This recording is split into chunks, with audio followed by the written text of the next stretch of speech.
Hello everyone, welcome. So in this video, we're going to talk about renewable energy and its advantages and what types of renewable energy are there and how we can maybe take advantage of that and what are some of their limitations. So conventional alternatives to fossil fuels is renewable energy. So sources of energy from the sun, wind, geothermal heat, and ocean water are considered new renewables. And the reasons is because they're starting to use them on wide scale and they can use technology to harness it and they will play a major role in the future. So some of the benefits are reduction in air pollution, which is a big one, and reduction in greenhouse gas emissions and driving global climate change, and then diversification of economy's energy mix. So here, this picture is showing you non-renewable sources, meaning we cannot renew these. Coal, so once we burn it, we're done. Oil, natural gas, nuclear power.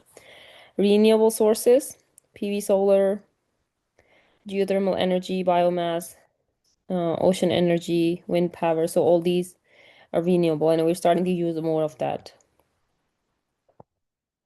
So as with other energy sources, the non-renewable it provides energy for three types of applications. It provides energy for generating electricity, heat air or water, and to fuel vehicles. And we learned that the vehicles they contribute to carbon emissions big time. I think I remember maybe 35%. So shifting to renewable energy creates, you know, new employment opportunities as well in design, installation, maintenance of the changing energy infrastructure. And these jobs are called green collar jobs. So it's not just good for the environment and the climate, it's also good for the economy.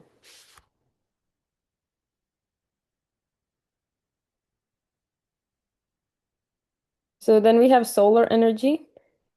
Solar energy is from the sun. We know that. And the sun, it releases lots of energy by converting hydrogen to helium through the nuclear fusion. And the tiny portion of the energy reaches the earth. That drives most of the processes in the biosphere, helping us, make life possible on our planet. So each day we receive enough solar energy or energy from the sun to power human consumption of a quarter of a century. So finding cost-effective ways to efficiently collecting and converting this energy been a major challenge. And it has many, many benefits. So that, we all know that the sun will continue burning for another 4 to 5 billion years, which makes it, inexhaustible. We can use it for a long, long, long time and not run out. So the amount of solar energy reaching the earth should be enough to power our civilization once we deploy the technology that we can use to harness that energy.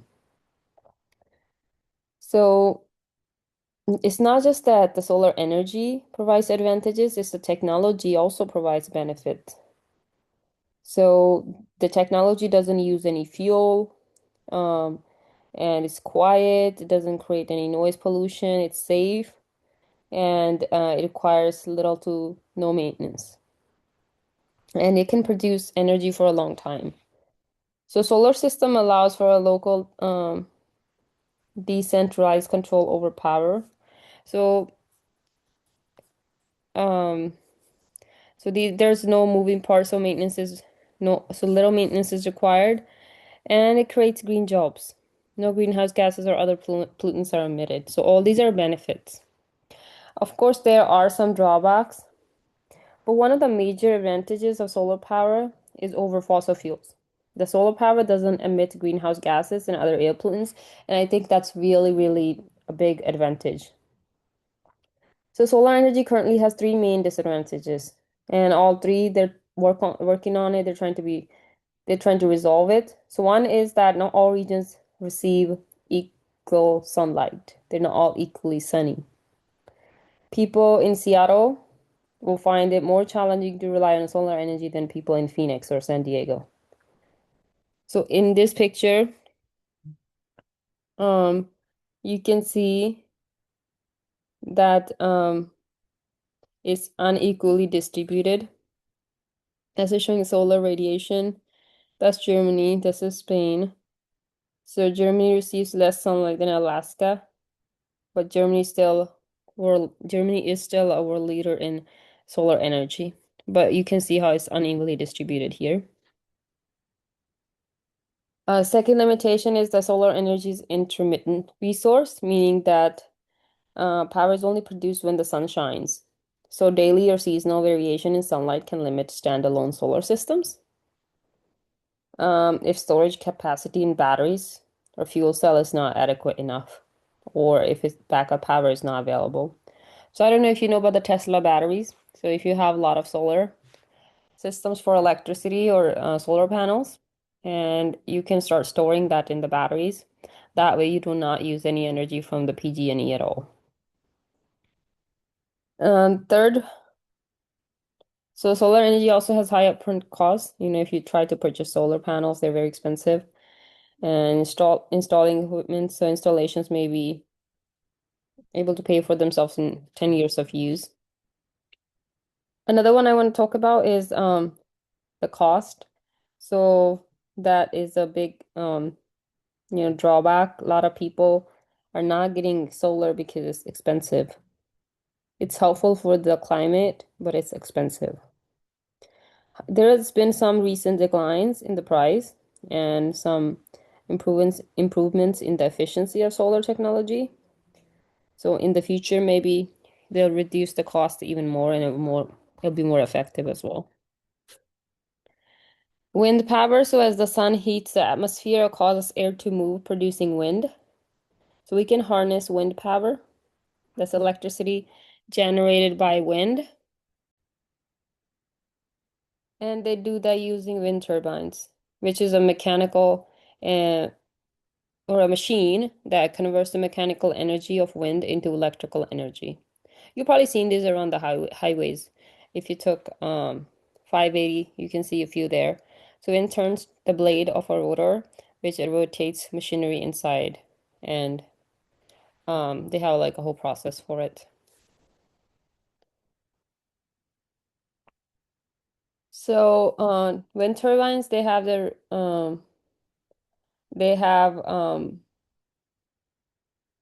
these blades of a rotor, so which rotates the machinery inside the compartment, and then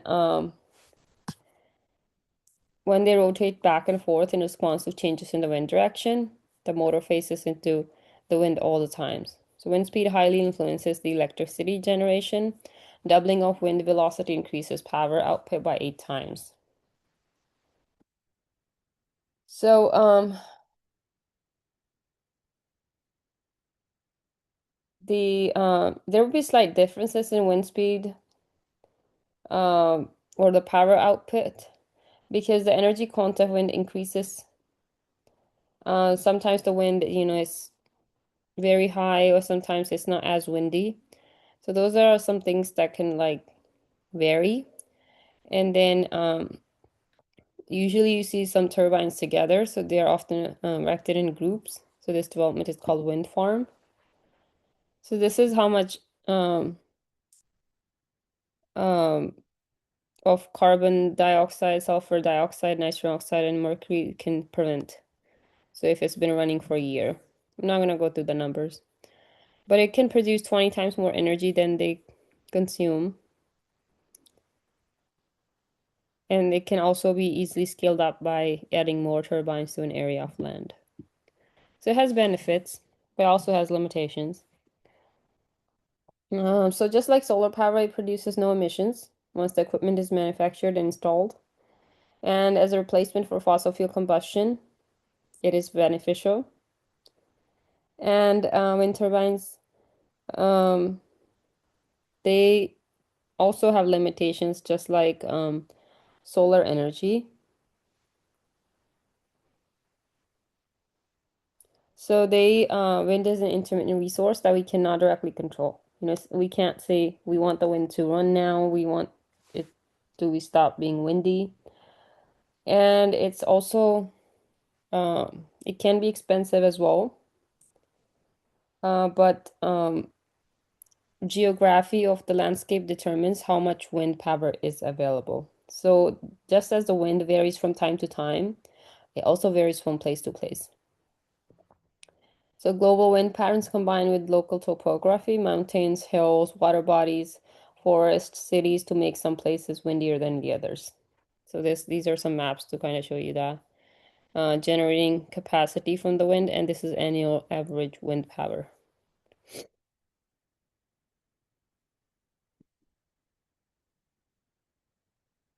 And most of the population in the US lives along the coast, so continent-wide transmission networks will be needed. And when wind farms are proposed near population centers, residents often oppose them. So, for aesthetic reasons, so that creates not in my backyard syndrome. And they also pose a threat to birds and bats, which are killed if they fly into the rotating blades, obviously. Geothermal energy is thermal energy that rises from beneath Earth's surface. And it manifests itself at surface only in certain areas. These are the areas.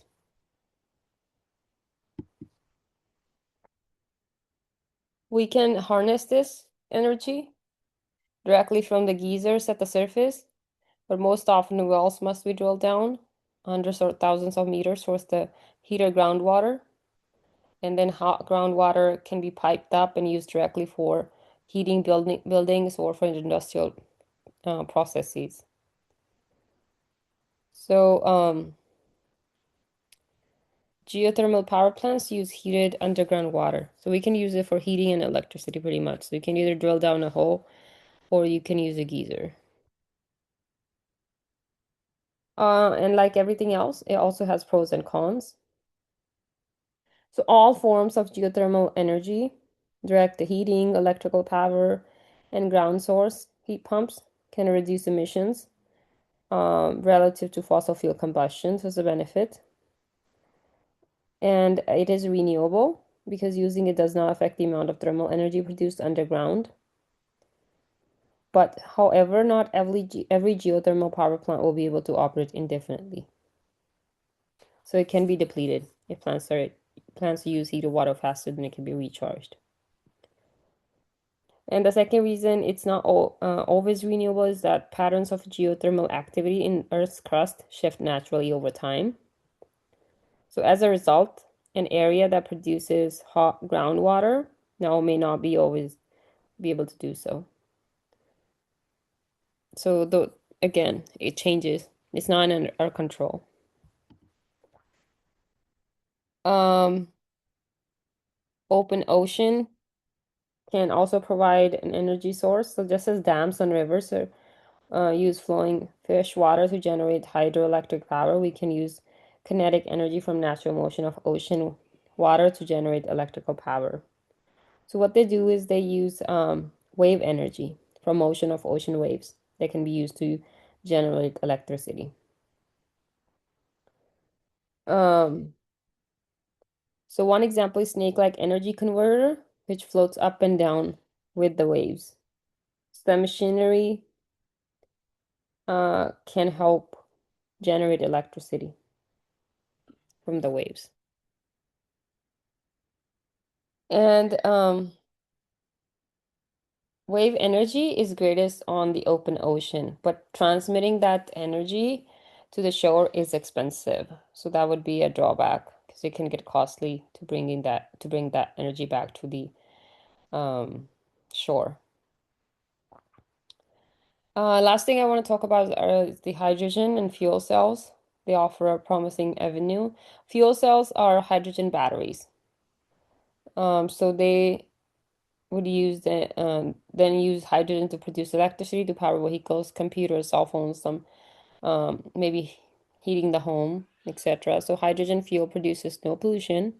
So transitioning it from gasoline to hydrogen could alleviate dependence on foreign fuels, help reduce greenhouse emissions that lead to climate change. And many cities have started converting their bus fleets to run on hydrogen fuel cells. And their cars, they also run on hydrogen fuel cells. So it gives us many, many things to consider. So basing an energy system on hydrogen could help shift us away from fossil fuels, obviously, and reduce greenhouse gas emissions that drive the climate change.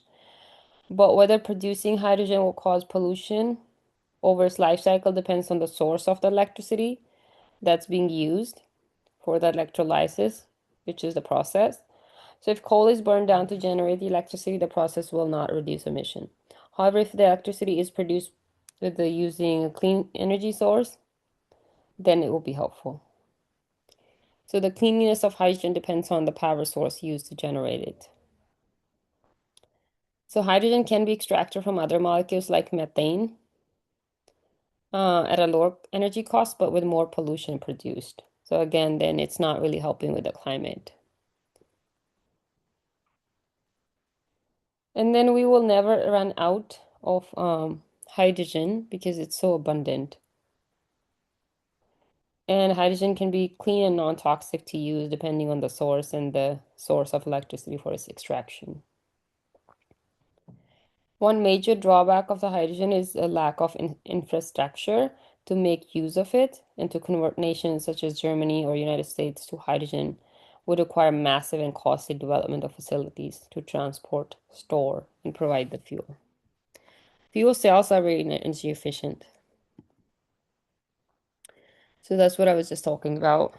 And the leakage of hydrogen could potentially deplete stratospheric ozone and increase the atmospheric lifetime of greenhouse gases such as methane.